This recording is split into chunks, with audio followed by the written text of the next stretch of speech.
This video is for topic 7.1, Introduction to Equilibrium. The objective for this topic is to explain the relationship between the occurrence of a reversible chemical or physical process and the establishment of equilibrium to experimental observations. So chemical reactions are reversible. We often talk about them going in one direction because some chemical reactions do move heavily towards the product side. However, chemical reactions can go in both directions. They're always going to go spontaneously or on their own in the direction towards equilibrium. So in a closed system, equilibrium is always going to eventually be achieved. It might not happen quickly, but it will eventually get there. This means that there's no observable changes. The concentrations or partial pressures of your reactants in your products remain constant. However, equilibrium is dynamic, so things are still reacting. It's just that the rates of the forward and the reverse reactions are equal to each other.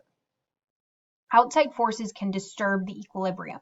So if you change things like temperature, or if you add reactants, or if you take away products, those are things that can shift the equilibrium. We can also look at equilibrium graphically. So here's a reaction or a decomposition, I guess, of N2O4 into NO2. And so at the beginning, so time 0, we have all concentration of our reactant, which is N2O4, and no concentration of our product. And then as the reaction proceeds, our concentration of N2O4 decreases and our concentration of NO2 increases. Eventually, once those concentrations are constant or not changing, equilibrium is achieved. So that means that we have reached an equilibrium state.